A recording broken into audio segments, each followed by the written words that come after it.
I'm glad to have you here. Follow my story until the end and comment the city you're watching from. Stop wasting my money on this garbage mother." Those were the words my daughter Jennifer screamed at me in front of Boston's elite. She grabbed the birthday gift I'd brought for my grandson, a $50 treasury bond, and threw it into an ice bucket like it was trash. Right there in the middle of the Emerald, the most expensive restaurant in the city. She had no idea that the garbage she just threw away was worth more than everything on that table. And she definitely had no idea that the money she claimed I was wasting it was never hers. It was mine. All of it. My name is Ashley Morgan. I'm 72 years old. And this is the story of how I taught my UN, the crystal chandeliers of the emerald cast golden light across white tablecloths and champagne flutes. This wasn't just any restaurant. This was where Boston's wealthiest came to see and be seen, where a glass of water cost more than a decent lunch anywhere else in the city. I sat at the far corner of the long table, trying to make myself small and visible, really. My suit was old, bought at Macy's clearance rack 3 years ago. The fabric had worn thin at the elbows, nothing like the Italian silk Jennifer wore, nothing like the designer dress her husband John had on under his custom blazer. They sat at the head of the table. Jennifer's laugh rang out across the dining room as she clinked glasses with a hedge fund manager. John poured champagne like it was tap water, each bottle probably costing more than I spent on groceries in a month. We were here for my grandson Sammy's 10th birthday. But looking around the table, I saw maybe 2 people who actually cared about the boy. The rest were Jennifer's business associates, John's investor friends, people who measured their worth by the size of their bank accounts. Grandma Ashley. I felt a small hand tug on my sleeve. Sam's big brown eyes looked up at me, bright with anticipation. "Did you bring it?" he whispered. I smiled the kind of smile that came from somewhere deep inside past all the hurt and humiliation of the last 5 years. I reached into the inner pocket of my jacket, my hand trembling slightly. Not from age, I was 72, but still steady, but from a mix of hope and dread. I pulled out a small beige envelope. It wasn't much to look at. The paper was simple, the seal unassuming. Inside was a $50 treasury bond. I'd bought it the day Sammy was born 10 years ago. It was a tradition my mother had started with me, one my late husband Thomas and I had continued. It wasn't about the money. It was about patience. About watching something grow slowly over time like a tree or a child. About teaching the value of delayed gratification in a world that demanded everything. Now. "Happy birthday, sweetheart," I said softly, holding out the envelope. Sammy reached for it, a genuine smile spreading across his face. "Is it the bond like you told me about?" "It is. This one's been growing for 10 whole years just for you." But before his fingers could touch the paper, a hand shot out and snatched it away. Jennifer. She held the envelope up between 2 perfectly manicured fingers, like it was a dirty tissue. Her diamond bracelet, the one I didn't even know she owned, caught the light as she ripped open the seal. She pulled out the bond, read it, and then she laughed. Not a small laugh, not a polite chuckle. A loud, cruel bark of laughter that made everyone at the table stop their conversations and turn to look. $50. Jennifer announced, her voice carrying across the restaurant. "Mother, are you serious? $50. The color rose in my cheeks. I kept my voice low, trying to salvage what little dignity I had left. "Jennifer, it's a treasury bond. It matures over time. It teaches him about saving, about what being cheap." She crumpled the bond in her fist. The sound of the paper crushing made me flinch. "Look around you, Mother. We're at the Emerald. Do you know what this dinner costs? $10,000. That's value.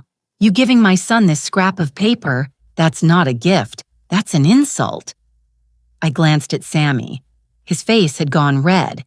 He was staring down at his untouched birthday cake, blinking rapidly. "It's the thought that counts," I said quietly. "It's tradition. Your grandmother gave me my first bond when you were, living in the 1950s. Jennifer's eyes glittered with something cold and hard. "This isn't 1950, Mother. This is the real world. The modern world where $50 won't even cover the parking fee." She threw the crumpled bond into the silver ice bucket where the champagne was chilling.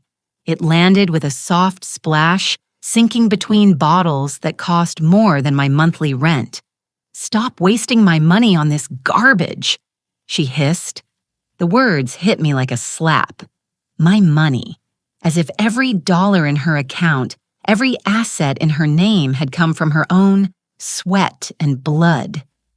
John's mother, sitting 2 seats down, leaned over to the woman beside her. She didn't bother lowering her voice. "You have to forgive Ashley. She's getting senile. We let her live with us out of charity, but she just doesn't understand how things work anymore. She's such a drain." A few people chuckled. That polite, uncomfortable sound people make when they witness cruelty, but don't want to get involved. They looked at me with pity. The poor old woman living off her successful daughter's generosity, a burden, a relic. I looked at Jennifer. Really looked at her. This was the little girl I'd rocked to sleep when she had nightmares. The teenager I'd taught to drive the young woman I'd handed my company to 5 years ago, trusting her with everything I'd built. And now she was looking at me like I was nothing, like I was trash. I slowly pushed my chair back. The legs scraped against the marble floor, harsh and loud in the sudden quiet. "Where are you going?" Jennifer asked, annoyance sharp in her voice. "We haven't cut the cake yet. Don't make a scene, Mother." "I'm going home," I said quietly. "I'm tired. Suit yourself." She waved her hand dismissively, already turning back to her hedge fund friend. "Just don't expect the driver to take you. He's busy. You can take the bus. It's cheaper. More your style." I walked out of that dining room with my back straight and my head high.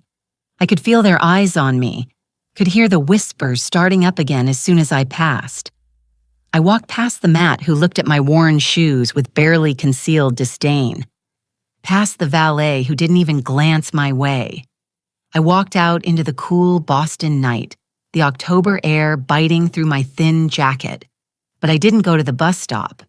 I walked to the parking lot to the far corner where my old Honda sat, hidden among the Mercedes and Teslas, hidden so it wouldn't lower the property value Jennifer had once said. She'd been joking, sort of. I just unlocked the door when I heard footsteps behind me.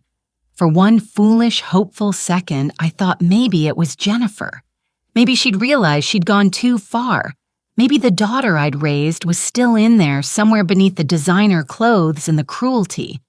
But it was just a busboy taking out the trash. "You okay, ma'am?" he asked. Young kid, maybe 20 kind eyes. "I'm fine, sweetheart. Thank you for asking." He nodded and headed back inside. I got in my car, my hands shaking so badly I could barely get the key in the ignition. I didn't cry. Not yet. I just sat there in the dark parking lot, the sound of laughter and clinking glasses drifting out from the restaurant. The sound of my daughter's world, a world where I no longer had a place. My phone buzzed a text from Dr. Patricia Woods, my physician, and one of my oldest friends. How did it go? I stared at the message for a long moment. Then I typed back, "It's time. Call Sullivan. Tell him to execute the doomsday clause." I started the engine and pulled out of the lot. In my rear-view mirror, the emerald glowed like a jewel. But I knew something Jennifer didn't. That jewel was about to shatter. The drive to the Brooklyn estate took 20 minutes. 20 minutes of Boston traffic street lights and the distant sound of sirens. 20 minutes to think about what I was about to do. My chest felt tight. I gripped the steering wheel, focusing on the road, on breathing, on not letting the panic take over. This wasn't just anger. This was grief. I was about to lose my daughter. Maybe I'd already lost her years ago and just hadn't wanted to see it. But tonight, the denial died. The estate came into view. 12 iron gates, manicured lawns, a sprawling mansion that looked like something out of Architectural Digest. Jennifer and John lived in the main house, 10 bedrooms, heated floors, a kitchen bigger than most apartments. I lived in the converted servants' quarters in the basement near the boiler room where the pipes clanged and hissed all night. It'll be easier for you, Mom Jennifer had said 5 years ago when I'd signed over the CEO position. No stairs to climb everything on one level. But I knew the truth. They wanted me close enough to babysit Sammy when it was convenient, far enough away that they didn't have to see me. I parked in the garage and made my way to my room. The basement door stuck, it always did, and I had to shoulder it open. The smell hit me first. Damp concrete mildew, the metallic tang of old pipes. My room was small, 10 by 12, maybe a single bed with a thin mattress, a dresser with a broken drawer, a small desk where I kept my laptop and a few books, one window high up on the wall, barred with iron. The furniture was all cast-offs from when Jennifer and John had redecorated the main house. Nothing matched. The chair wobbled, the lamp flickered. I sat on the edge of the bed and closed my eyes. 5 years I'd lived like this. 5 years of being invisible, of being tolerated, of watching my daughter turn into someone I didn't recognize. But tonight that ended. I reached down and took off my left shoe. I pulled out the insole, revealing a small black micro SD card taped to the heel. This was my insurance, the lever I'd prayed I'd never have to pull. When I'd handed Morgan Logistics over to Jennifer, my lawyer Robert Sullivan had drafted a very specific trust agreement. A revocable, living trust. Jennifer thought she owned the company, shares, the house, the cars, the accounts. But she didn't. She was the beneficiary. I was the grantor. And I'd retained the power to revoke everything at any time for any reason. We called it the Doomsday Clause. I walked to the desk and pulled out my laptop, the one Jennifer thought was broken. It wasn't. It was a satellite-linked secure terminal that bypassed the house network entirely. I inserted the SD card.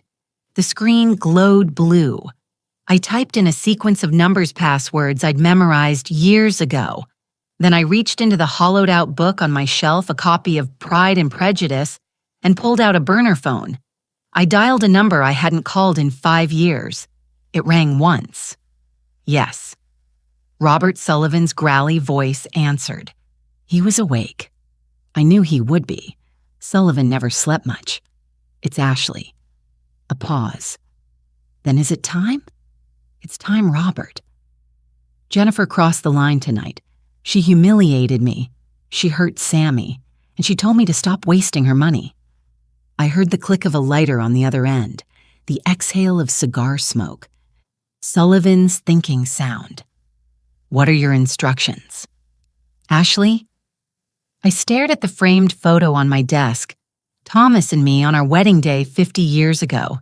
He died 10 years back, but I still talk to him sometimes, usually late at night when the loneliness got too heavy. I'm sorry, Tom, I thought. I tried. I really tried. Execute the Doomsday Clause, I said, my voice steady. I want it all gone, Sullivan. Freezing the assets isn't enough. I want total recall. Understood. And the liquidity. Move it. Empty the operating accounts. Empty the personal checking and savings. Transfer the $12 million in liquid cash to the offshore holding in the Cayman Islands.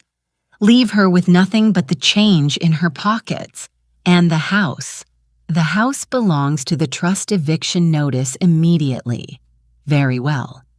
Sullivan's voice softened slightly. Ashley, are you sure once we do this? I'm sure. I cut him off. She made her choice. Robert, now I'm making mine. What about you? Where will you be? I'm leaving, taking the bond and disappearing for a while. Just make sure the accounts are dry by morning. Consider it done, old friend. I hung up, closed the laptop, Sat in the dark for a long moment. I didn't pack clothes. Didn't pack photos. I left everything that reminded me of the last 5 years. Instead, I walked back to the kitchen area, just a hot plate and a mini fridge, and pulled out the small cooler where I kept my medications. I'd been rationing my blood pressure pills for 3 months now, choosing between prescriptions and groceries. That would end soon. I grabbed my purse, my phone, and my keys. And then I remembered the bond. I walked back to the restaurant, would be closed now, but I knew the night manager. I donated enough to his daughter's college fund that he owed me a favor. 20 minutes later, I was back at the Emerald. The dining room was dark chairs stacked on tables, but Miguel, the night manager, let me in through the service entrance. "Miss Morgan," he said, his accent thick with concern. "Are you all right? I heard what happened tonight." "I'm fine, Miguel. I just need to retrieve something." He led me to the main dining room. The ice bucket was still there, half-melted water pooling on the tablecloth. I reached in and pulled out the soggy, crumpled bond. "Is that it?" Miguel asked. "This is it." He looked at the wet piece of paper, then at me. "That's worth something to you. More than you know, sweetheart. More than you know." I tipped him a $100 bill, one of the last I had in cash. His eyes went wide.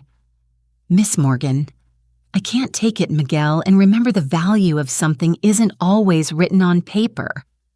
I drove back to the estate one last time, not to my basement room, but to the garage where I kept something Jennifer didn't know about. My Gulfstream G650. Jennifer had wanted to sell it 2 years ago.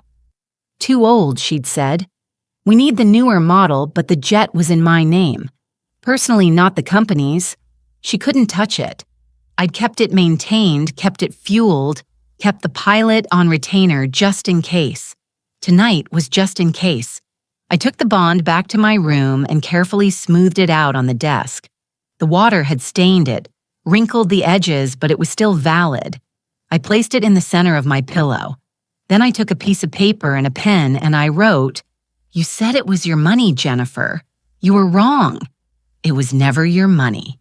It was mine. And now I'm taking it back. Mother." I left the note next to the bond.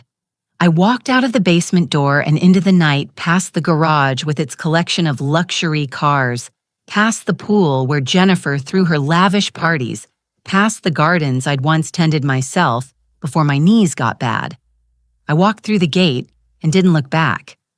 By morning, when the sun rose over Boston, my daughter would wake up a poor woman and I would be a ghost. The morning sun hit the windows of the master bedroom at exactly 7 a.m. Jennifer loved her routines. Wake up, stretch, and Egyptian cotton sheets ring the bell for coffee. Usually I was the one who brought it. I ground the beans, frothed the milk just the way she liked, added exactly half a teaspoon of vanilla syrup. But this morning, the bell rang into silence. I wasn't there to hear it. I was 40,000 FT above Pennsylvania watching Boston disappear behind me through the jet window. But I could imagine it. I'd lived it for 5 years. I knew exactly what was happening.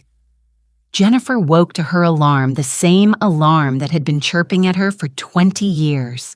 She reached over and slapped it off, then stretched her arms above her head. The sheets were cool and smooth against her skin. The bedroom was perfectly climate-controlled 70 Son2D, not a degree more or less. She sat up and pressed the button on her nightstand, the little buzzer that connected to my room in the basement. She waited. No footsteps on the stairs. No gentle knock on the door. No smell of fresh coffee wafting up from the kitchen. She pressed it again, longer this time. Still nothing. "John," she said, shaking her husband's shoulder. "John, wake up." He groaned and rolled over. "What mother isn't answering?" "Go check on her. You go check on her. I have a board meeting at 9:00. I need to shower." She was already swinging her legs out of bed, reaching for her silk robe. "Just go down there and tell her I need my latte now." John grumbled but got up. He shuffled out of the room in his pajama pants, heading down the hallway toward the basement stairs. Jennifer went into the bathroom and turned on the shower. She had it calibrated perfectly 103 degrees with just the right pressure. She stepped under the spray, closed her eyes, and reached for her imported lavender shampoo. The water hit her shoulders, hot perfect, and then it died. Not gradually, not a slow fade, just gone. She stood there, soap in her hair, cold air raising goosebumps on her skin. "What the hell?" she muttered. She tried the faucet. A few sputtering drops, then nothing. "John," she screamed. She wrapped a towel around herself and stormed out into the hallway, water dripping onto the hardwood floors. The floor she'd had refinished last month for $30,000. "John, the water's out." No answer. She heard footsteps pounding up the basement stairs. John appeared, his face white. "She's gone," he said. "What do you mean, gone?" "I mean gone. Her room's empty. Everything's gone." Jennifer's stomach did a strange flip. She probably just went for a walk. You know how she is in the mornings. Jennifer. John's voice was strange, tight. Her laptop's gone, her medications, even that ugly painting she kept by the bed. She didn't go for a walk. She left for a moment. Jennifer just stood there dripping and cold. Then she laughed. Left, "Don't be ridiculous. Where would she go? She doesn't have any money. She barely leaves the house. I'm telling you, the room is empty." Jennifer pushed past him and headed for the basement. She took the stairs 2 at a time, her wet feet slapping on the concrete. John was right. The room was bare. The bed was made but stripped of sheets. The closet door hung open, revealing empty hangers. The desk was cleared. On the pillow, something white caught her eye. She walked over, slowly picked up the piece of paper, and there, underneath it, was the $50 bond she'd thrown in the ice bucket last night, smoothed out, carefully placed. She read the note. "You said it was your money, Jennifer. You were wrong. It was never your money. It was mine, and now I'm taking it back." "Mother." "What the hell does that mean?" John said from the doorway. Jennifer's hands started to shake, not from cold now, from something else. Something that felt like ice spreading through her chest. It means she stopped, tried again. It doesn't mean anything. She's just being dramatic, trying to guilt-trip me for last night. But even as she said it, she didn't believe it. Her phone buzzed in the pocket of her robe. She pulled it out. A notification from her banking apps app. She frowned and swiped it open, expecting to see the usual morning summary. Account balances, recent transactions, investment portfolio performance. The screen loaded and Jennifer's world tilted sideways. Checking account surround savings accounted. Investment portfolio access denied. Contact administrator. She refreshed. Refreshed again. The numbers didn't change. "No," she whispered. "No, no, no, no." She opened her credit card app with shaking fingers. Black American Express canceled by account holder. Platinum Visa reported stolen. Account frozen. Joint bank account. Account closed by primary holder. John San. Her voice came out high and thin. "John, something's wrong with my accounts. What? Everything's at zero. The cards are canceled. This has to be a mistake. A hack or something." She was already dialing the bank's customer service line, her fingers fumbling over the numbers. It rang 4 times before someone picked up. "Good morning, this is First Boston National. My name is Kevin. How can I? This is Jennifer Morgan Hayes. There's been a mistake with my accounts. Everything's showing 0 and I need you to fix it immediately. I'd be happy to help you with that, Ms. Morgan Hayes. Can I verify some information first, date of birth?" She rattled it off along with her social security number and mother's maiden name. Well, Ashley's maiden name. Harrison. "Thank you. I'm pulling up your accounts now. Can you tell me which account you're calling about? All of them. Checking savings, investments, credit cards, everything showing wrong." A pause. Keyboard clicking. "I see. Morgan Hayes. According to our records, these accounts were closed this morning at 8:01 a.m. by the primary account holder. That's me. I'm the primary holder. Actually, ma'am, the primary account holder is listed as Ashley Morgan. You were an authorized user on these accounts. The floor seemed to drop out from under Jennifer's feet. That's impossible. I'm the CEO of Morgan Logistics. These are company accounts. The company accounts have also been frozen, ma'am. By order of the board of directors. I'm showing a notice here that says, let me read this correctly. Beneficiary status terminated per trust agreement, section 14, paragraph B. What trust agreement? What are you talking about? I'm sorry, ma'am, but I don't have access to those details. You'd need to contact the trust administrator.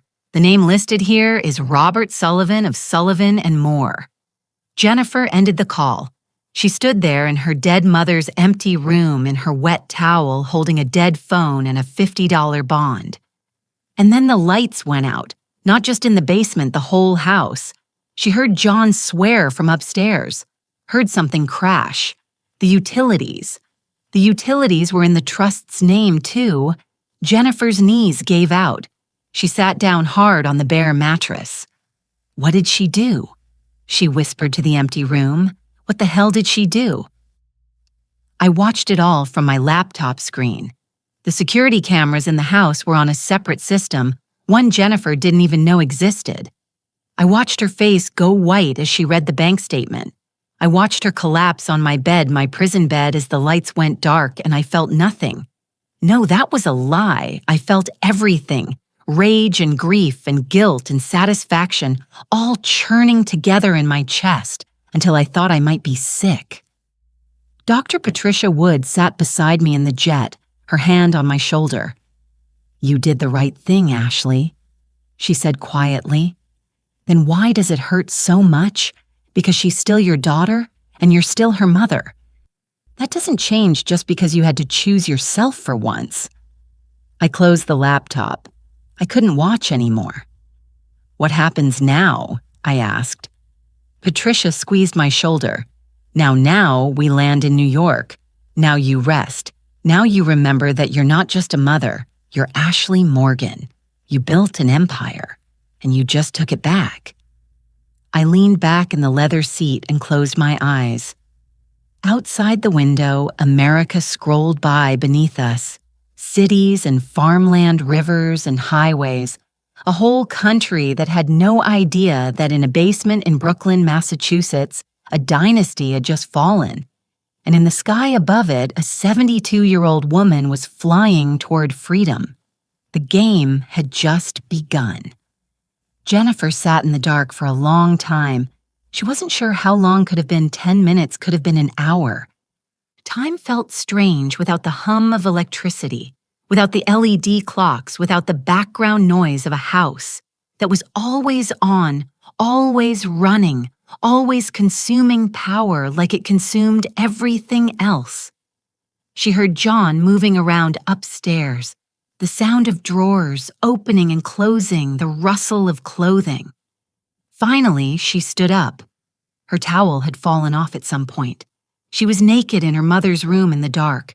She felt around for the door, stumbled up the basement stairs, and emerged into the kitchen. Pale gray light filtered through the windows. Dawn was breaking over Boston. John was in the bedroom getting dressed. He'd put on jeans and a sweater. Casual clothes, the kind he never wore anymore.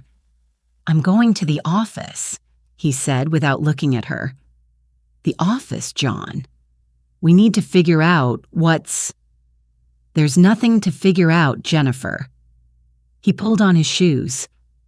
Your mother screwed us. Simple as that. But how she's just an old woman. She doesn't even know how to use her iPhone properly. John looked at her then.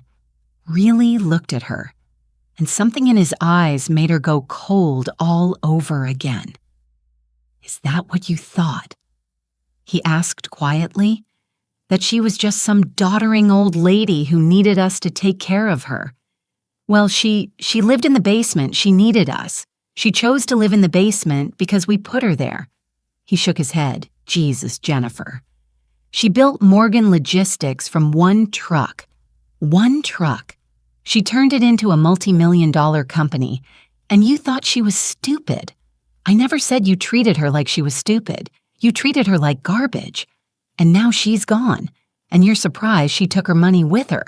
Her money? It's our money. I've been running that company for 5 years. No. John picked up his wallet from the dresser. You've been spending her money for 5 years. There's a difference. He walked past her out of the bedroom down the stairs. She followed him, her voice rising. Where are you going? I told you the office. To do what? To see if I still have a job. To see if maybe I can salvage something from this disaster you created. You were there last night. You sat there and said nothing while you threw a $50 bond in the trash and called your mother garbage. John turned to face her at the bottom of the stairs. Yeah, I was there and I said nothing. That's on me. He grabbed his keys from the hook by the door. John, please, we need to stay together. We need to figure this out together. Together. He laughed, but there was no humor in it. Like we were together when you were screaming at your mother in front of half of Boston. Like we were together when you stuck her in a basement room with no windows. She said she liked it. She said it was easier. And you believed her. John's voice was soft now, deadly soft. Or did you just want to believe her because it was convenient? Jennifer opened her mouth closed. It couldn't find words. I'm leaving, John said. I'll be back tonight, maybe, if I still have anything to come back to. He walked out. The door closed behind him with a soft click, and Jennifer was alone in the big, dark, silent house. She stood there in the foyer with its imported marble floors and its chandelier that cost $40,000. And she tried to make sense of what was happening. Her mother was gone. The money was gone. The power was out. Everything was wrong. She walked to the study and pulled open the drawer where they kept important documents. Tax returns, insurance policies, the deed to the house. Except the deed wasn't there. She pulled out file after file, scattering papers across the desk. Birth certificates, marriage license, Sam's school records. Finally, she found it. A folder labeled Morgan Family Trust Confidential. She'd seen this folder before, but had never looked inside. Ashley had said it was just legal paperwork, boring stuff. Jennifer opened it now, and there it was, the trust agreement. 50 pages of legal language that might as well have been written in ancient Greek for all she could understand it, but certain phrases jumped out at her. Grantor retains absolute power to revoke. Beneficiary status may be terminated for cause. Gross misconduct includes but is not limited to public humiliation of grant or misappropriation of trust assets, failure to maintain fiduciary duty. Jennifer's hand started shaking so badly the papers rustled. She pulled out her phone, dead battery, and ran upstairs to find Jay's laptop. She plugged it in, waited for it to boot up, and searched for revocable trust beneficiary rights. The first article that came up, what happens when you're removed as a trust beneficiary? She read and felt the bottom drop out of her world. She wasn't the owner of Morgan Logistics. She'd never been the owner. She was the beneficiary of a trust that her mother controlled, and beneficiaries could be removed at any time for any reason the grantor deemed sufficient. Oh, God, she whispered to the empty room. Oh, God, oh, God, oh, God. She thought about last night, about the things she'd said, the way she'd acted. Public humiliation, calling her mother's gift garbage in front of witnesses. That was cause. That was definitely cause. Jennifer stood up, paced the room, sat back down, stood up again. She needed help. She needed a lawyer. She needed her phone. Where was her phone? She found it on the bathroom counter, plugged it in, waited for it to charge enough to turn on. Finally, the screen lit up. 53 missed calls. 47 text messages. She scrolled through them with growing horror. Board meeting canceled. Director need to talk ASAP. CFO, what's going on VP of Operations? Is it true, marketing director? And then, at the bottom, a text from a number she didn't recognize. Ms. Morgan Hayes. This is Robert Sullivan of Sullivan and Moore. We need to meet my office. Tomorrow at 9:00 a.m. Do not be late. Jennifer stared at the message. Sullivan, her mother's lawyer. The man who drafted the trust agreement. The man who was apparently carrying out Ashley's orders to destroy everything Jennifer had worked for. She typed back, I'll be there. Then she threw the phone across the room and screamed. The neon sign flickered against the gray Boston sky. Starlight Motel. 3 letters were burnt out, so it read, Starlight. Mott Jennifer sat in the passenger seat of John's BMW, the one car they still had because it was leased in his father's company name, and stared at the building. Peeling paint, cracked parking lot, a vending machine with a broken glass panel. This was 10 miles outside the city next to a highway that smelled of diesel and fried food. We're not staying here, she said. John didn't answer. He was staring at his phone at the banking app that still showed 0 across every account. John, we are not staying here. Where else do you suggest? His voice was flat, dead. We have $800. That's it. That's all we have in the world. We have friends. We can call. I've been calling. He turned to look at her all morning. Every number in my contacts. You know how many people answered 3? You know what they said. So sorry. Have to run talk later. Jennifer felt her chest tighten. They're busy. It's Monday morning. Everyone knows Jennifer. He opened his car door. The board meeting was this morning. Emergency session. Your mother's lawyer was there. By now, every person in Boston's financial district knows that Ashley Morgan cut off her daughter and took back her company. He got out of the car, walked toward the motel office. Jennifer sat there staring at the dashboard at the nearly empty gas gauge at her hands, which still wore the rings John had given her, a 2-carat engagement ring, a diamond-studded wedding band together worth maybe $60,000. She could pawn them. The thought made her stomach turn. She got out of the car and followed John inside. The motel clerk looked them up and down, took in Jennifer's Chanel suit, John's Italian loafers, the BMW in the parking lot. We don't rent by the hour, he said. We need a room for the week, John said. How much? $40 a night, $280 for the week. Cash only. John counted out $300. The clerk handed him a key attached to a plastic tag. Room 104. The room smelled like cigarette smoke and industrial cleaner. There was one bed with a sagging mattress, a TV bolted to the wall, a bathroom the size of a closet. Jennifer stood in the doorway, unable to make herself step inside. Come on, John said. He'd already dropped their overnight bags packed in a hurry that morning with whatever they could grab on the bed.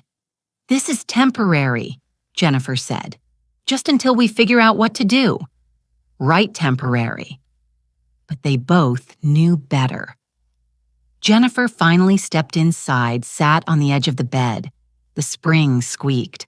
The comforter was rough and thin. 24 hours ago, she'd woken up in a king-sized bed with a memory foam mattress and silk sheets. She'd had a closet bigger than this entire room. She'd had everything. Now she had a motel room that cost $40 a night and smelled like someone else's mistakes. She put her face in her hands. I need to call Sammy, she said. He's at school. I need to hear his voice. Jennifer. John's voice was sharp, calling him right now, telling him what that we're broke and living in a motel, that his grandmother destroyed us. What good does that do? She looked up at him. You're blaming me. I'm blaming both of us. I'm the one she punished. I'm the one who... Her voice cracked. She's my mother, John. My mother? How could she do this? John sat down beside her. For a moment, she thought he might put his arm around her, comfort her. Instead, he pulled out his phone and stared at it. We need money, he said. Real money enough to hire a lawyer, enough to fight this. Fight it how you read the trust agreement. She can revoke our status for cause. And what I did last night was cruel. I know. John's jaw tightened. But she's 72 years old, Jennifer. She's been acting strange for months, forgetting things, getting confused. No, she hasn't. She has. We just need to document it. He stood up, paced the small room. We get her declared incompetent, get a guardianship. Then we reverse everything. Jennifer's heart started beating faster. I mean, we prove she's not mentally fit to make these decisions, that she's suffering from dementia or something, that she needs us to take care of her, but she's not suffering from dementia. John stopped pacing, looked at her. Isn't she, think about it, the erratic behavior giving Sammy that weird bond disappearing in the middle of the night? These aren't the actions of a sound mind. Jennifer wanted to argue, wanted to say that her mother was the sharpest person she knew, that Ashley Morgan had built an empire through cunning and intelligence. But she was so tired, so scared, and the idea that this could all be fixed, that they could undo the disaster, was too tempting. How she asked quietly. I know a doctor, John said, guy I used to work with. He's flexible about diagnosis. You mean he'll lie? He'll help us for a price. What price? We don't have any money. We will once we get control back.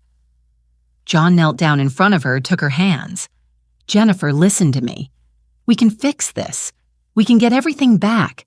But we need to act fast before your mother does any more damage. She wanted to believe him. God, she wanted to believe him. Okay, she whispered. Okay, call him. I sat in the penthouse suite of the St. Regis Hotel in Manhattan, watching the security feed from the motel parking lot. Sullivan had put a tracking device on John's car the night before. It wasn't illegal.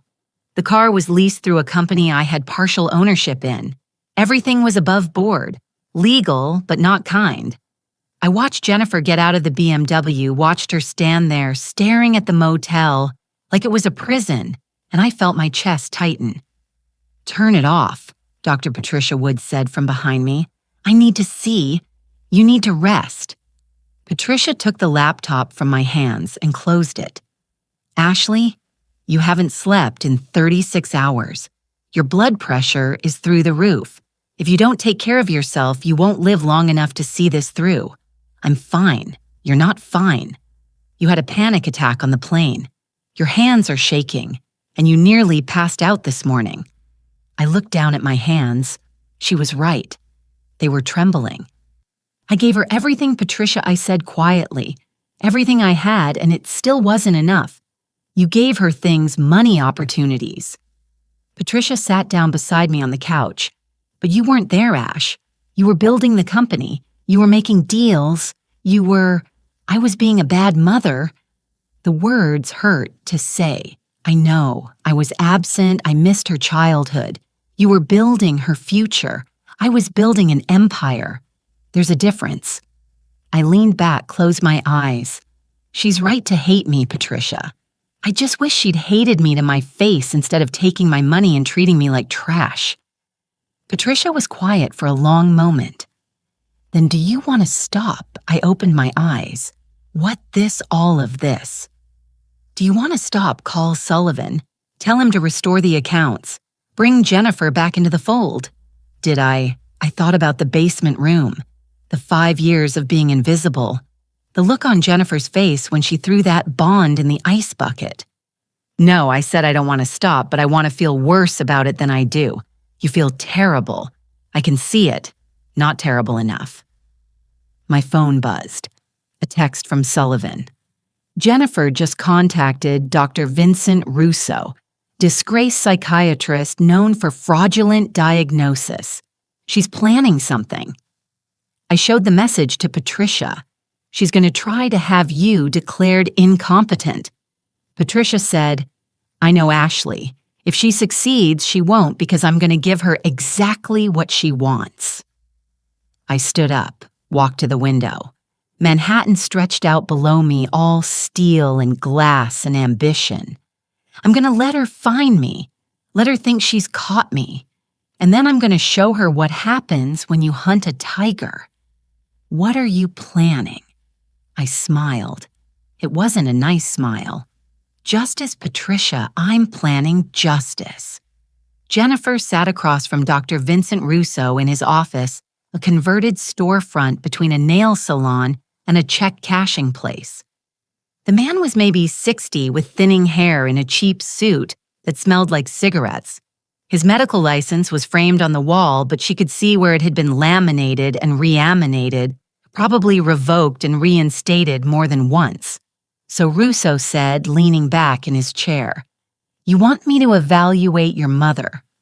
I want you to tell the truth," Jennifer said carefully, "that she's not mentally competent, that she's suffering from dementia. And is she?" Jennifer hesitated. "She's 72. She's been acting erratically, forgetting things." "Uh-huh." Russo pulled out a notepad. "What kind of things?" She gave my son a $50 bond for his birthday instead of a real gift." Russo looked at her over his glasses. "That's not dementia, Ms. Morgan Hayes. That's being cheap. It's not normal behavior. She used to give appropriate gifts." When was the last time she gave an appropriate gift? Jennifer thought about it. Couldn't remember. It's been a while. How long's a while? I don't know. A few years. So for a few years, your mother has been giving modest gifts. And you think this indicates dementia. It's not just the gifts. She lived in our basement. She kept to herself. She barely spoke at family dinners. Did you ask her to live in the basement? We offered her a room there because it had no stairs. It was easier for her. I see. Russo made a note. And the modest gifts, the isolation these started when about 5 years ago when she retired. So she retired, moved into your basement at your suggestion and became withdrawn. And now she's cut you out of her will and you want me to say she's incompetent. Jennifer's face flushed. It's not like that. Then what's it like? She's my mother. I'm worried about her. She disappeared in the middle of the night. She drained all our bank accounts. She's clearly not thinking straight. Russo leaned forward. Miss Morgan Hayes, let me be straight with you. What you're describing isn't dementia. It's revenge. The word hung in the air between them. I can help you, Russo continued. But it won't be cheap and it won't be pretty. We'd have to get her in front of me for an evaluation. We'd have to document erratic behavior. And even then, any competent lawyer could tear my testimony apart. How much? $50,000 cash up front? Jennifer laughed. It came out harsh and bitter. I don't have $50,000. I don't have $50. Then you don't have a case. Russo stood up. Come back when you have money. Wait. Jennifer stood too. What if I could guarantee payment after we get the trust back? Guarantees don't pay my bills. Please. The word tasted like acid. I'm desperate. My mother has destroyed everything. I have a son. I have her voice broke. I have nothing. Russo studied her for a long moment. Then he sighed. There's another option, he said slowly. More aggressive, more risk, but it could work faster. What option? We don't wait for a court-ordered evaluation. We create an emergency situation. Prove your mother is a danger to herself or others. Get her on a psychiatric hold. How we find her. We document her acting irrationally, and we encourage that irrationality. Then we call it in, get her committed for 72 hours. During that time, we get her to sign over power of attorney. Jennifer felt sick. You mean drug her? I mean sedate her for her own safety. Russo's eyes were cold. Look, lady, I don't know what you want from me. You want me to wave a magic wand and fix your problems. I'm telling you what works. What you do with that information is up to you. Jennifer stood there, her heart pounding. This was wrong. So wrong. But she thought about the motel room, about Sammy, about losing everything because her mother was vindictive and cruel. I'll think about it, she said. 3 days later, Jennifer got the call. Unknown number. She almost didn't answer, but something made her pick up. Hello? A woman's voice hushed and urgent. Is this Jennifer Morgan Hayes? Yes. Who is this? I can't give my name, but I work at Boston General Hospital. I saw the news reports about your mother. Jennifer's heart stopped. Is she okay? Is she hurt? She's here in the geriatric ward. She checked in under a fake name, but I recognized her from the photos. She seems confused. She keeps asking what year it is. She thinks it's 1985. Oh my God. Jennifer grabbed her purse, her keys. What room I'm coming right now? Wait, I could lose my job for calling you. I just thought a daughter should know. She's in the East Wing, 3rd floor, room 312. But you didn't hear it from me. The line went dead. Jennifer stood there, phone in hand, mind racing. This was it. This was the proof she needed. Her mother confused and disoriented in a hospital. It was perfect. She called John. Get Russo. Tell him to meet us at Boston General and call the school. We're picking up Sammy. Why Sammy? Because when we find Mom, she needs to see what she's doing to her family. She needs to see her grandson. Maybe that'll snap her out of whatever breakdown she's having. Or maybe it'll make her worse. I don't care. We need witnesses. We need proof, and we need to make her understand what she's putting us through. She hung up before John could argue. 45 minutes later, they were at St. Jude's Academy. Jennifer marched straight to the playground fence, where the 4th graders were at recess. Sammy, she called. Her son looked up from where he was trading baseball cards with a friend. His face lit up. Mom, come on, sweetie, family emergency. Mrs. Hayes, you need to sign him out through the office. The playground monitor started toward her. We don't have time. Jennifer reached over the fence and lifted Sammy up. He was getting big, 10 years old, almost too heavy to lift, but adrenaline made her strong. She set him down outside the fence and grabbed his hand. Mom, what's wrong? What's the emergency?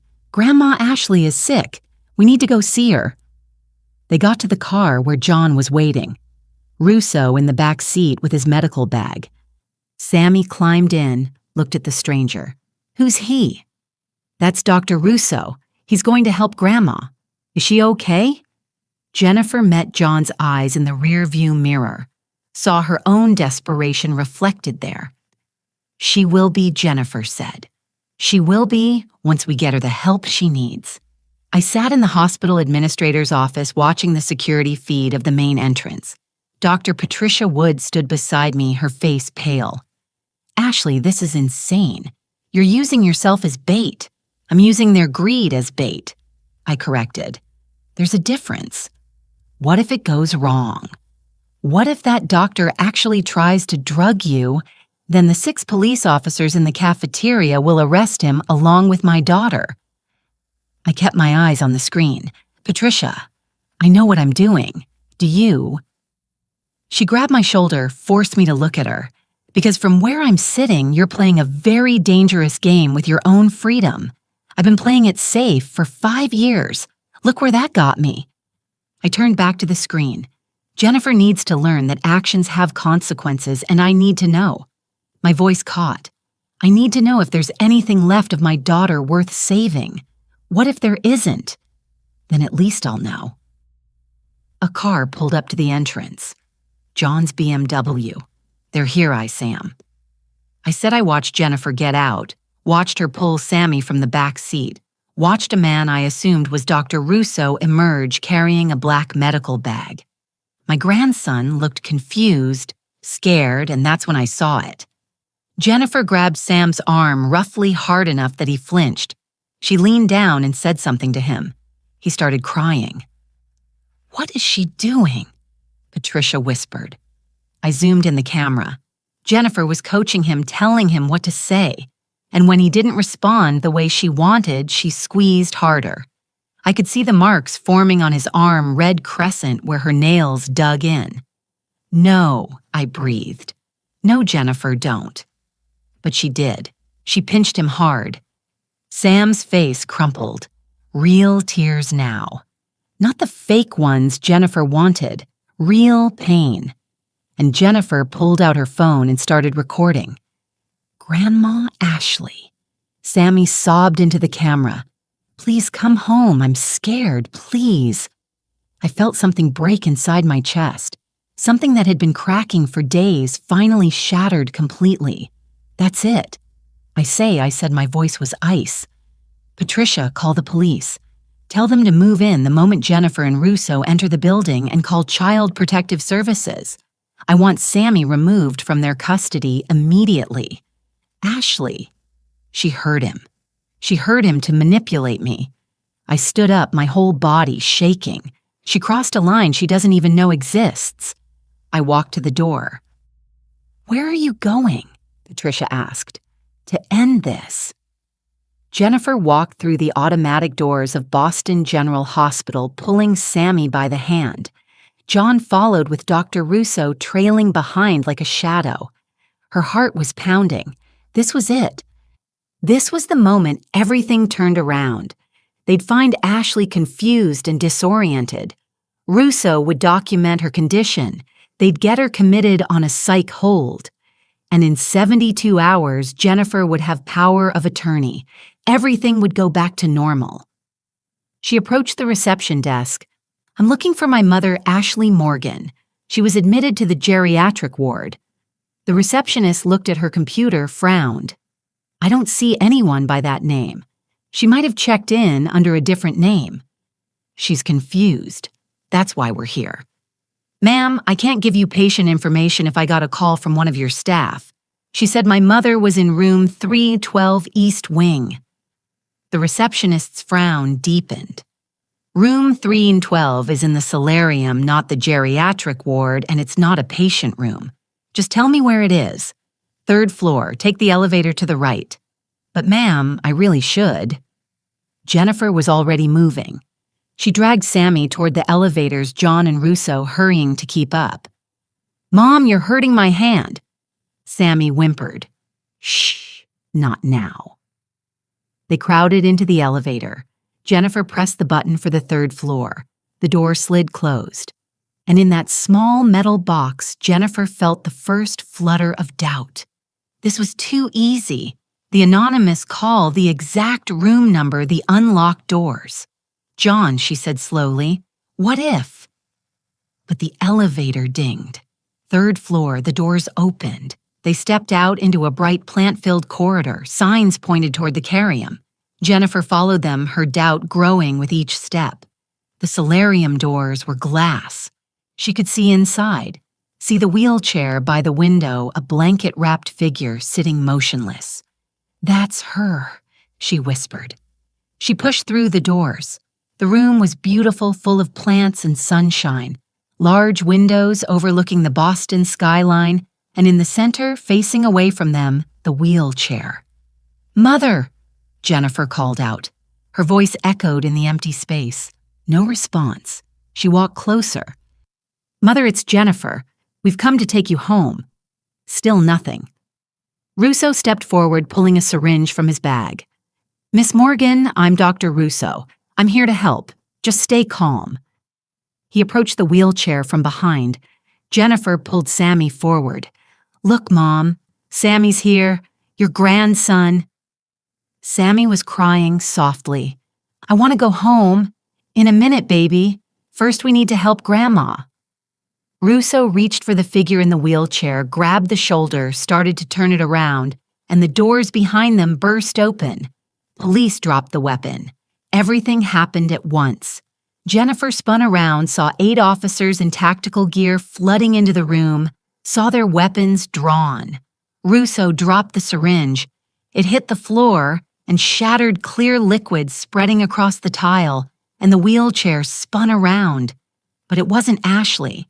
It was a police detective, a woman in her 40s wearing a tactical vest over her hospital gown. What Jennifer couldn't form words. What is this Jennifer Morgan Hayes? The detective stood up from the wheelchair. You're under arrest for attempted assault conspiracy to commit fraud and child endangerment.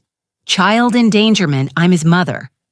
One of the officers stepped forward with a tablet, turned it around to show Jennifer. The security footage from the parking lot. Jennifer pinching Sam's arm, recording his forced tears. No, Jennifer whispered. No, that's not. That's out of context. Hands behind your back, ma'am. Cold metal clicked around her wrists. Handcuffs.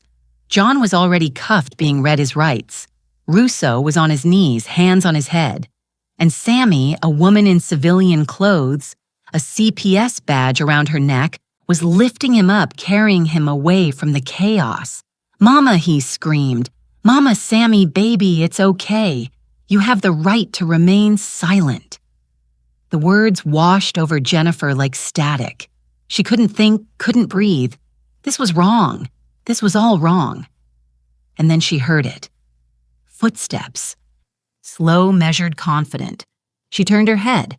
And there, walking out of the administrator's office in a perfectly tailored Chanel suit and heels, was Ashley Morgan. Not confused, not disoriented, not in a hospital gown. Powerful, in control. Terrifying. "Hello, Jennifer," Ashley said. Jennifer's legs went weak. If the officer hadn't been holding her, she would have fallen. "Mom!" Her voice came out small, broken. You set me up. I gave you a choice." Ashley stopped 3 FT away. "Last night at dinner, you could have apologized. This morning, you could have walked away, but you chose this. You chose to hunt me. You chose to hurt my grandson." She looked at Sammy being carried out by the CPS worker. The boy was still crying. "He's scared," Jennifer said. "Please, you're scaring him." "I'm scaring him." Ashley's voice was quiet, deadly. "You pinched him hard enough to bruise. You made him cry real tears so you could manipulate me, and I'm scaring him." Ashley stepped closer, close enough that Jennifer could see the pain in her eyes, the rage, the grief. "I raised you better than this," Ashley whispered. "I gave you everything. My name, my company, my love. And you threw it away for what money? You're the one who took the money. I took my money that you were spending like it was water." Ashley's voice rose. "I worked 70-hour weeks to build that company. I sacrificed everything. And you called my gift to Sammy garbage." Jennifer was crying now, real tears like Sam's had been. I'm sorry. Okay, I was cruel. I was wrong. Please just don't do this. Don't take Sammy. Don't you took him from me first." Ashley turned away. 5 years, Jennifer. 5 years. I barely saw him because you kept him away from me. Told him I was busy. Told him I didn't have time. Don't lie to me. Ashley spun back, and for the first time, Jennifer saw tears on her mother's face. "I have the texts, the emails. You told his school I wasn't allowed to pick him up. You canceled my visits. You erased me from his life, and now you're surprised I'm taking him back." The officer started pulling Jennifer toward the door. "Mom, please." Jennifer struggled against the cuffs. "Please, I'm your daughter." Ashley looked at her, and in that moment, Jennifer saw something that made her blood run cold. Nothing. No love. No hate, just nothing. "You stopped being my daughter," Ashley said quietly. "The moment you decided I was worth less than your bank account." Jennifer was dragged out of the carium through the hallways past staring nurses and shocked patients. The last thing she saw was Ashley standing alone in that sunny room, standing tall and strong and absolutely alone. And Jennifer realized too late what she'd done. She hadn't just lost her mother's money. She'd lost her mother. I sat in the administrator's office long after they'd taken Jennifer away. Patricia brought me tea. I didn't drink it. "You're shaking," she said. I looked down at my hands. She was right. "I need to see Sammy. The CPS worker has him in a private room. They're assessing him, making sure he's not injured. He's not injured. He's traumatized. There's a difference." I stood up. My legs felt unsteady. "Take me to him." Patricia put a hand on my arm. "Ashley, you just had your daughter arrested. Your blood pressure. Take me to my grandson now." She sighed, but she led me down the hallway to a small family consultation room. Sammy was sitting on a couch, clutching a teddy bear someone had given him. The CPS worker, a kind-looking woman named Linda Hayes, sat beside him. "Miss Morgan," Linda said, standing. "I'm so sorry about all of this. We have to follow protocol, but yum. I understand. May I speak to him alone?" She hesitated. 5 minutes. I'll be right outside." The door closed. I sat down on the couch, a careful distance from Sammy. He looked so small, so scared. "Hi, sweetheart," I said softly. He didn't look at me. "Are they going to jail Mama and Daddy?" "I don't know yet." "Probably not jail, but they're in trouble. Because of me." "No, baby. Not because of you. Because of choices they made. Mama said you were sick. She said you needed help."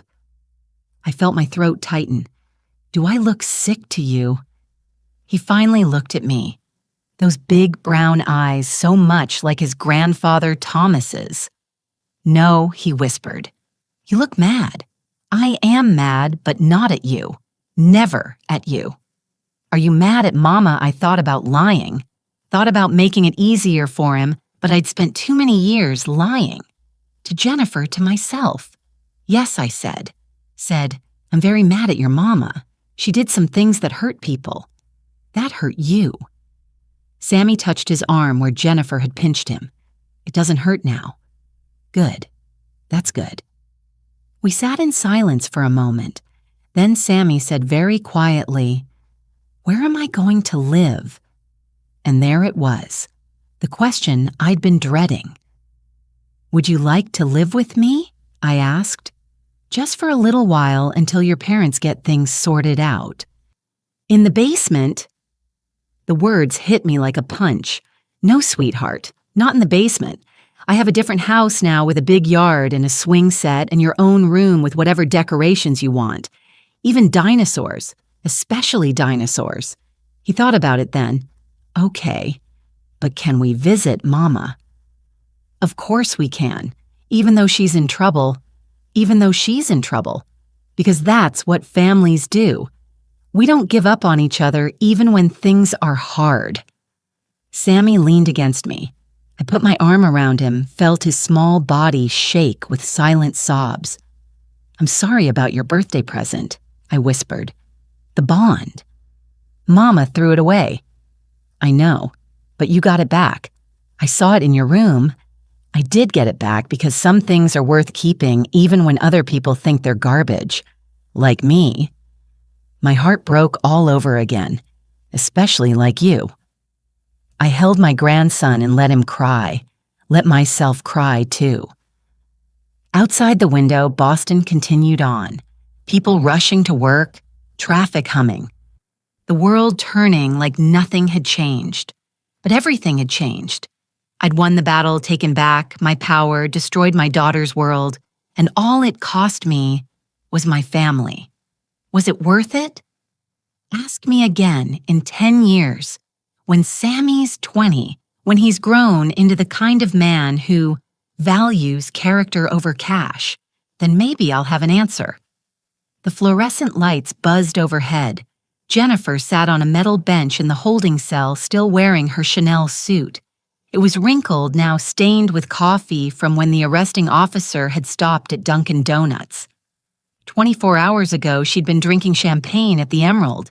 Now she was in county jail waiting for her bail hearing. Her cellmate was a woman named Rita. Hard-faced prison tattoos, eyes that had seen too much. "What are you in for, princess?" Rita asked, not looking up from the magazine she was reading. "My mother framed me," Jennifer said. Rita laughed hard and bitter. "Sure, honey, sure she did." Jennifer didn't respond. What was the point the guard called her name? Morgan Hayes. "You made bail." She stood up, legs shaky. Someone had posted bail, thank God, it had to be John. He'd found money somewhere, maybe borrowed from his parents. Maybe she walked out into the processing area, and there was John. But he wasn't smiling, wasn't relieved. He looked guilty. "Jen," he said, "we need to talk." "Did you post bail?" "Your mother's lawyer did, Sullivan. He said it was in the interest of justice that you be present for the emergency hearing." Jennifer's stomach dropped. She paid my bail. It's a trap. It has to be. She wants you there so she can... John stopped, looked away. I can't do this anymore.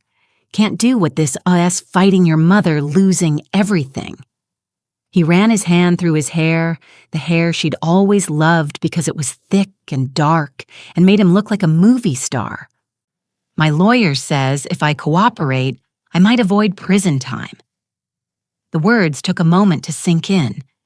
Cooperate. Jennifer's voice came out small. Cooperate how I was there.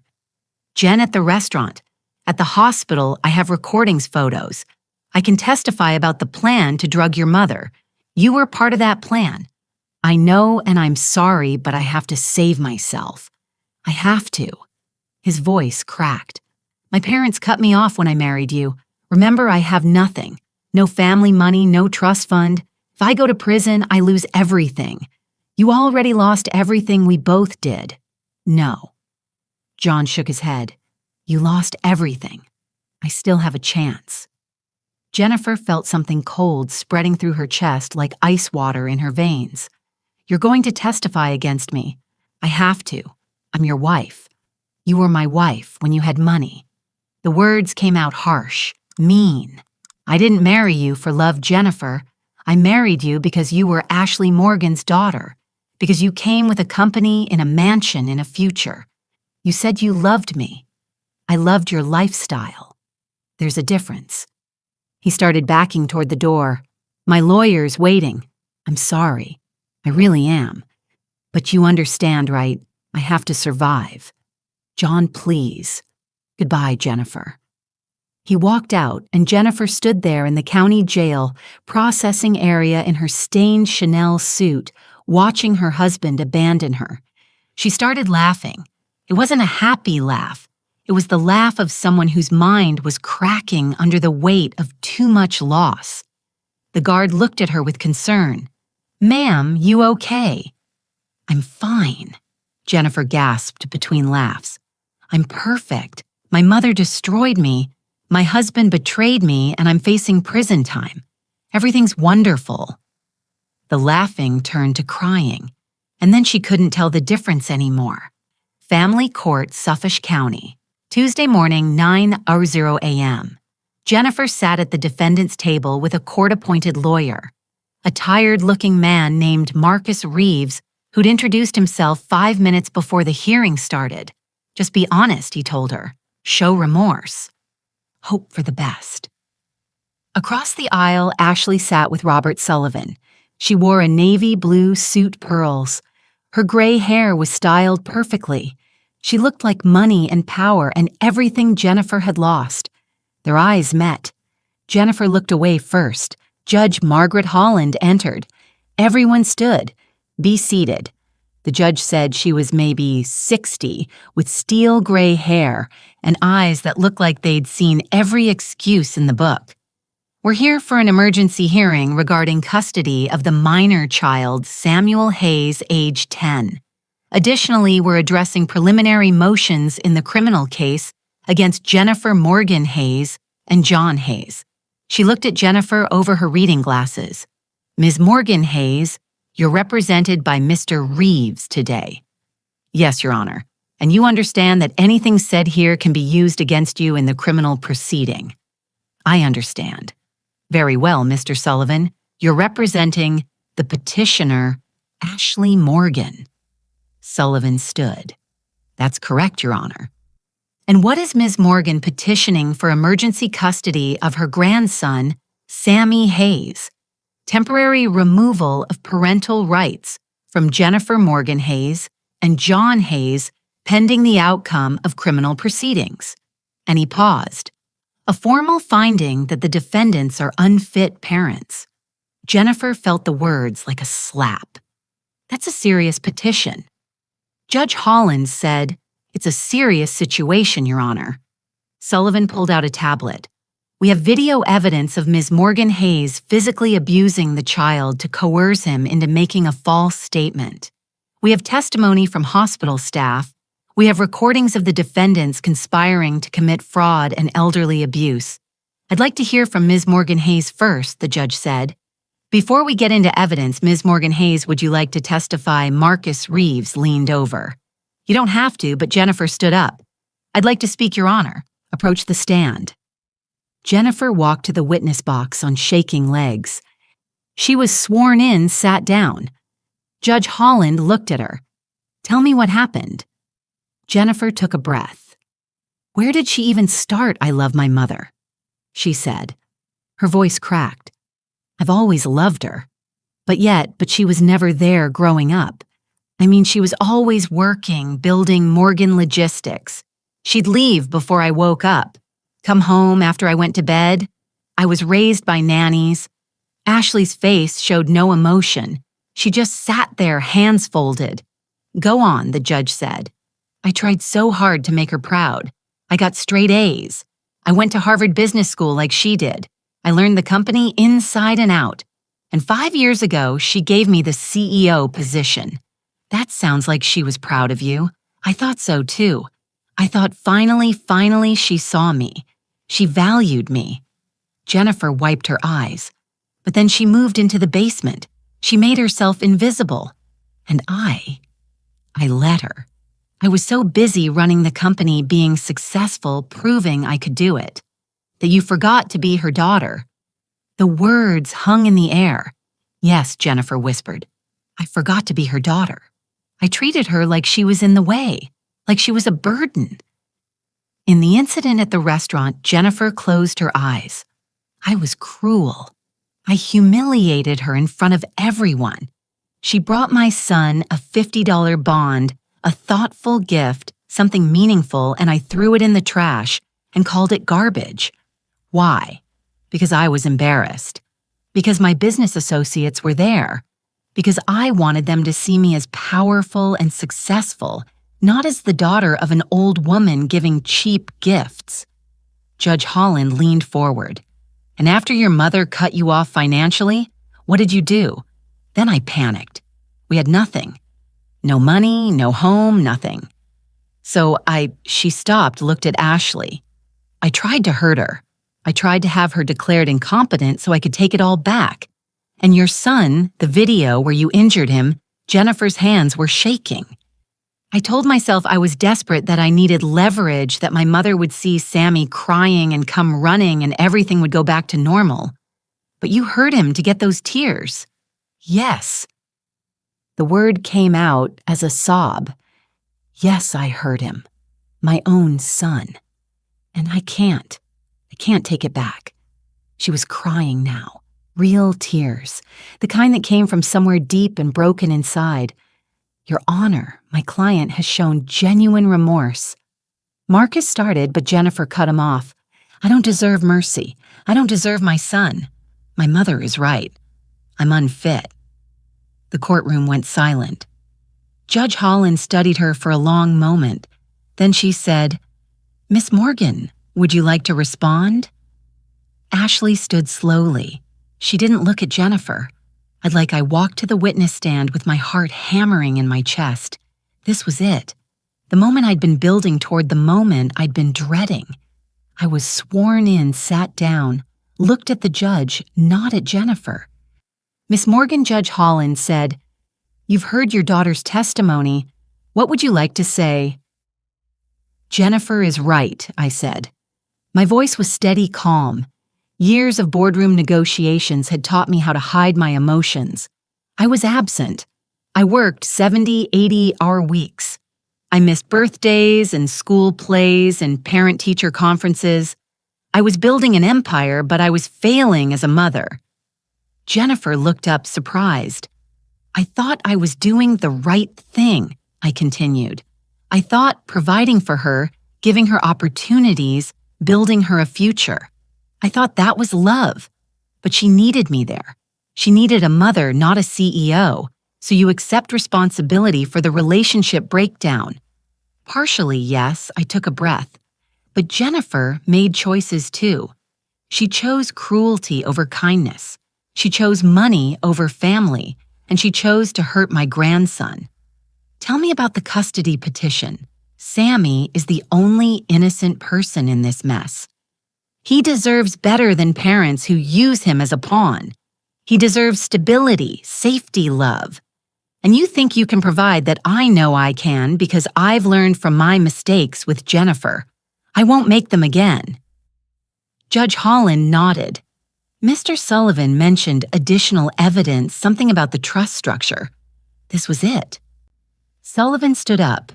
Your Honor, the trust agreement specifies that beneficiaries must be direct biological descendants of Ashley Morgan. We'd like to submit evidence regarding Miss Jennifer Morgan Hayes' biological status. Jennifer's lawyer shot to his feet. Objection relevance.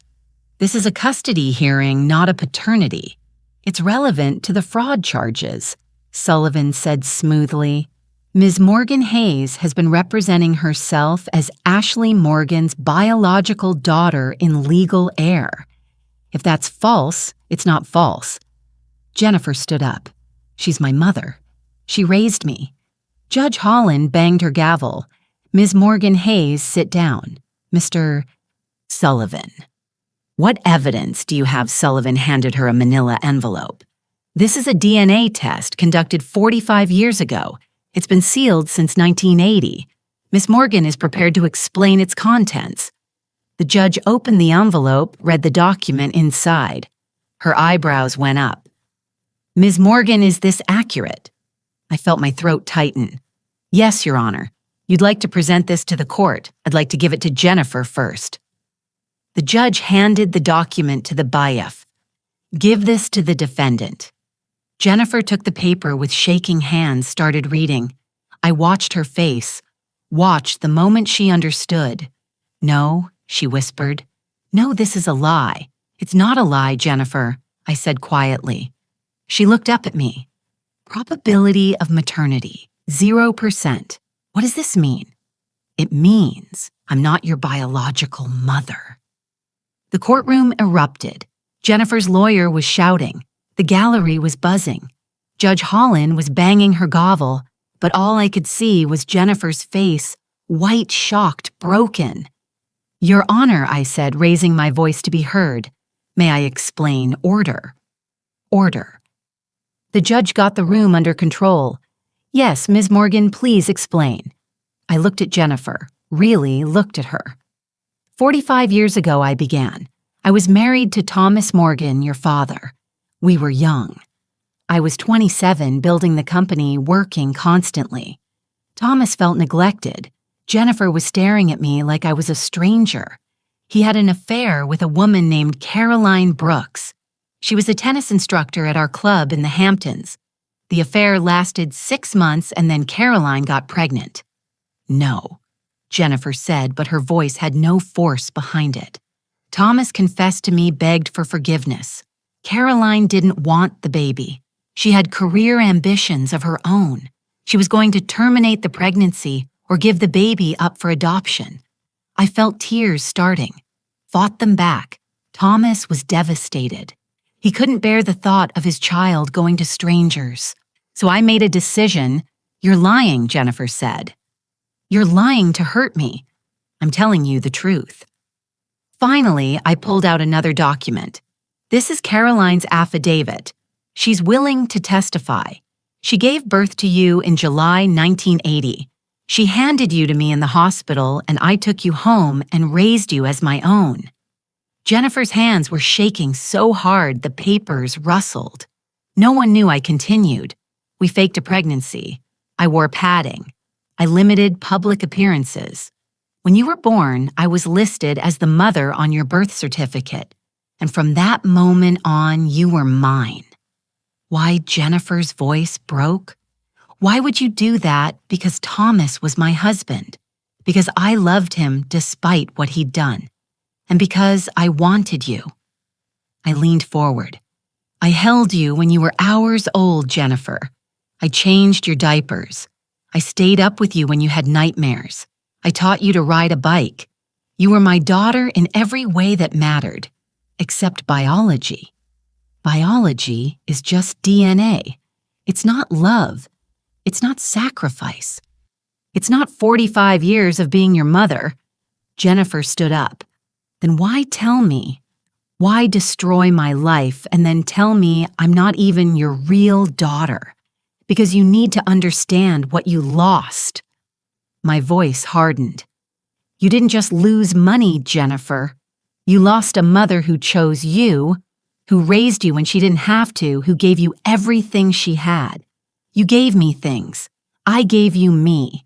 Every dollar I earned went to your education, your future, your security. Every hour I worked was for you. Yes, I was absent. Yes, I made mistakes. But I loved you. I chose to love you. And now you're choosing to destroy me.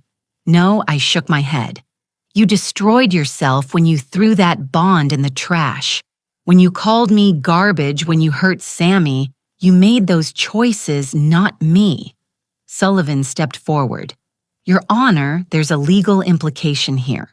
The Morgan Family Trust specifies that beneficiaries must be direct biological descendants. Ms. Morgan Hayes is not a biological descendant. What does that mean? Jennifer asked. It means you have no legal claim to the Morgan estate, Sullivan said. Never did. The money, the house, the company you were borrowing it, and now the loan is due. Jennifer's legs gave out. She collapsed back into her chair. Who am I? She whispered. If I'm not Ashley Morgan's daughter, then who am I? I felt my chest constrict. You're Jennifer Morgan Hayes. You're a woman who made mistakes. You're Sam's mother. I'm nobody. She looked at me with empty eyes. I'm the daughter of some woman named Caroline who didn't want me. I'm a mistake and a fair baby. Nothing. You're not nothing. Yes, I am. She screamed it. My whole life is a lie. My name is a lie. My family is a lie. Everything is a lie. She stood up, grabbed the DNA test, and ripped it in half. I don't accept this. I can't. She was hyperventilating now, having a panic attack. The bailiff moved toward her, but Judge Holland held up a hand. Miss Morgan Hayes, sit down. Breathe. But Jennifer couldn't breathe. She was gasping, her face red, her eyes wild. Medical emergency, the judge said. Bailiff called for assistance. Paramedics came, gave Jennifer oxygen, checked her vitals. I sat in the witness box and watched my daughter, not my daughter, fall apart, and I wondered they had to recess for an hour while Jennifer recovered. I sat in a private room with Patricia and Sullivan. That was brutal, Patricia said quietly. It was the truth. Truth can be brutal. She put her hand on mine. Ashley, are you okay? Was I okay? I just destroyed the identity of a woman I'd raised for 45 years. I'd taken away her money, her home, her husband, her child, and her sense of self. No, I said. I'm not okay. Do you want to stop? We can settle. Restore some of the money work out of custody arrangement. No. I pulled my hand away. She hurt Sammy. That's the line. I won't cross back from that. Sullivan cleared his throat. Ashley, there's something else. John Hayes has formally requested immunity in exchange for his testimony. The DA is inclined to grant it. So he walks free, yes. And Jennifer faces charges alone. Kidnapping, child endangerment, conspiracy to commit fraud.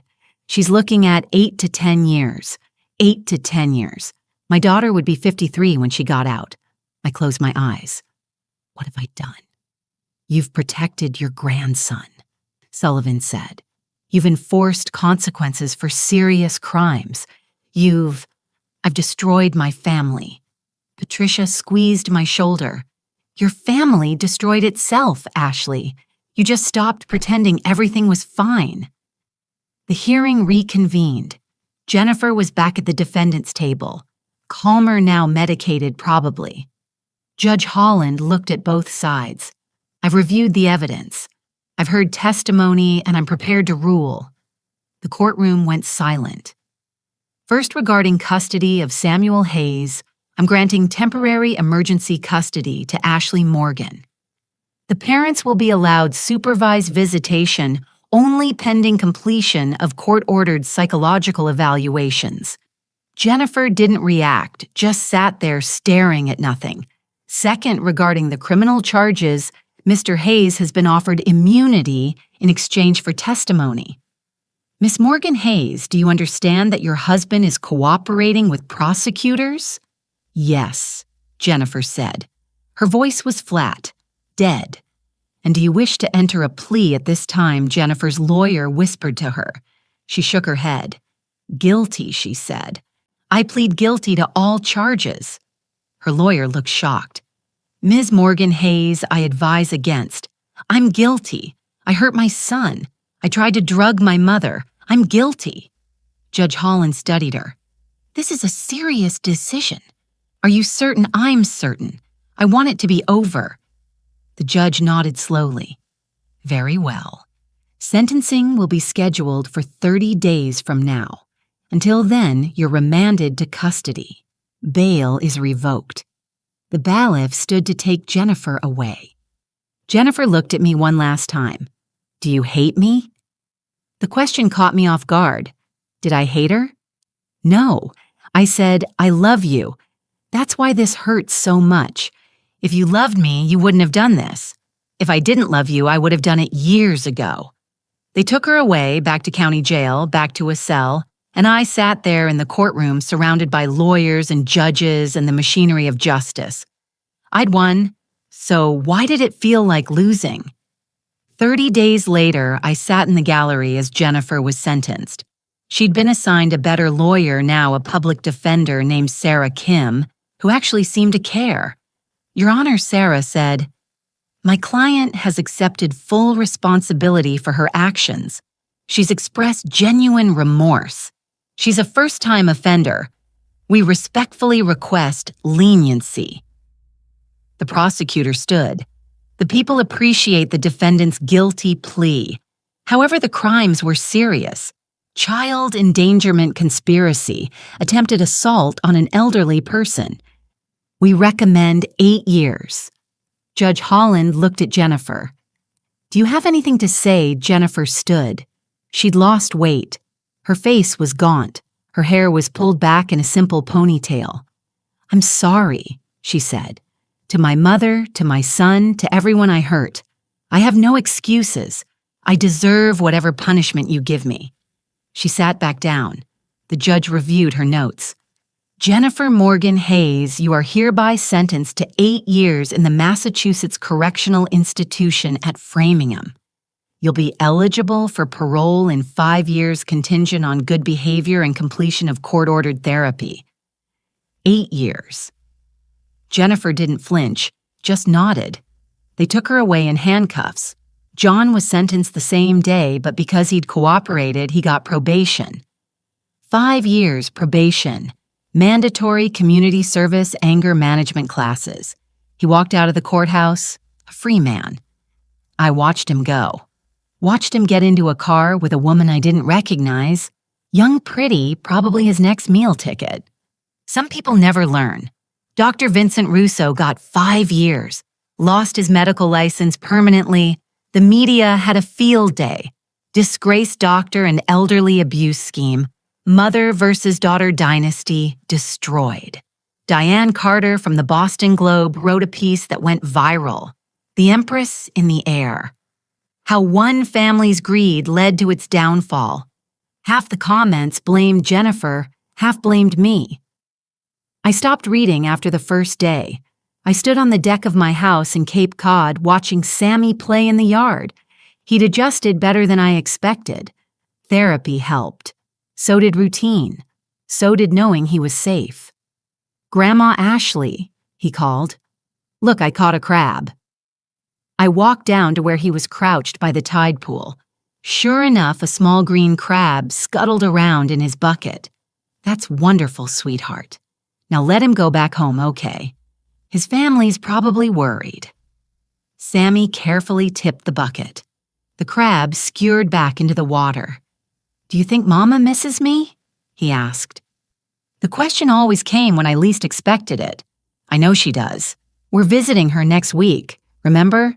Will she be different? Maybe. Prison changes people. Is she learning her lesson? I sat down on the sand beside him. I hope so. But people only change if they want to, Sammy. We can't force them." He was quiet for a moment, building a sandcastle. "Then do you miss her?" "Did I miss Jennifer every day?" I said honestly. "Even though she was mean to you, because I loved her first before she was mean. I loved her when she was little like you, when she had big dreams and a kind heart. What happened to her life got complicated and she made bad choices. I helped him build a tower. But you know what? She's still my daughter, and I still hope she finds her way back to being the person I raised." "The person you chose," Sammy said. I looked at him surprised. "What you chose, to love her, even though she wasn't your real baby. That's what you told the judge." "You heard that the social worker lady told me. She said you're the bravest person she knows." I felt tears prickling my eyes. "I don't feel brave, but you are, because you stopped Mama from hurting people, even though it made you sad. Out of the mouths of babes." "Come on," I said, standing up. "Let's go get lunch. What do you want?" "Grilled cheese." "Grilled cheese it is." We walked back to the house hand in hand. That night, after Sammy was asleep, I sat at my desk and pulled out a letter that had arrived that morning from Jennifer. I'd been staring at it all day, afraid to open it. Finally, I slit the envelope. "Dear Mom, I don't know if I should still call you that. Mom, Mother Ashley. I don't know what I'm supposed to call the woman who raised me but isn't related to me. I'm angry. I won't lie. I'm so angry I can barely breathe sometimes. Angry at you for not telling me. Angry at Dad for the affair. Angry at myself for being so stupid. But mostly, I'm angry that I wasted so many years. Years I could have spent being your daughter, your real daughter, the one you chose instead of chasing money and status and things that don't matter. My therapist here, yes, I'm in therapy, court-ordered, but actually helpful, says I was trying to earn your love, that I thought if I was successful enough, powerful enough, rich enough, you'd finally see me, finally choose me. But you already had chosen me 45 years ago, and I was too blind to see it. I don't know if you'll forgive me. I don't know if Sammy will. I don't even know if I'll forgive myself. But I'm trying. I'm trying to be better, to understand why I did what I did, to become someone worthy of the second chance you gave me when I was born. I know I'm in here for 8 years. That's a long time. Sammy will be 18 when I get out, almost grown. Will you tell him I love him? Will you make sure he knows that, even though I hurt him, even though I failed him, I love him? And will you tell him about his biological grandmother, Caroline? He should know where he comes from. All of it. Not just the pretty parts. I'm sorry. I'm so sorry for everything. Jennifer P.S. They let me have the $50 bond here. I keep it in my cell. It's worth $782 now. You were right. Patience pays off. I read the letter 3 times. Then I folded it carefully and put it in my desk drawer. Tomorrow I'd write back. I'd tell her about Sammy, about the house, about the life we were building. But tonight I just sat there and cried. For the daughter I'd lost, for the daughter I'd found. For all the years we'd wasted being strangers under the same roof. Patricia had asked me if it was worth it. The answer was still no, but it was necessary. And sometimes necessary things hurt the most. Sam's 11th birthday. We celebrated at the Cape Cod house. Small party, his new friends from school, cake and ice cream and laughter. I watched him blow out the candles and make a wish. Afterward, when the guests had gone home, he sat beside me on the porch swing. "What did you wish for?" I asked. "Can't tell. It won't come true." "Fair enough." We rocked in comfortable silence. The ocean whispered against the shore. "Grandma Sammy said I got a letter from Mama today. Oh, she said she's proud of me, that she loves me, that she's sorry she won't be at my birthday. She is sorry, sweetheart." I know he leaned against me. I wrote her back. I told her about school, about my new friends, about the science fair project we're working on. That's good. She'll like hearing about your life. Do you think she'll come back when she gets out of prison? It was the question I'd been dreading. I don't know, I said honestly. She might want to start fresh somewhere else, build a new life. Would that be okay if she didn't come back? I thought about it. It would be sad, but yes, it would be okay. Because we can't force people to be who we want them to be. We can only love them and hope they find their way. Sammy nodded. Then he reached into his pocket and pulled out a small envelope. This is for you. For my birthday, I opened it. Inside was a $50 treasury bond. Sammy, I bought it with my allowance. Well, most of my allowance. You helped me set up the account. Remember? I did remember. We'd gone to the bank together, opened a savings account, started teaching him about compound interest and delayed gratification. I thought maybe we could start a new tradition. He said, every birthday we buy a bond. And when I'm old like you, hey, now when I'm grown up, I'll have a whole collection and I'll give them to my kids and they'll give them to their kids. And everyone will remember that good things take time. I hugged him, held him close.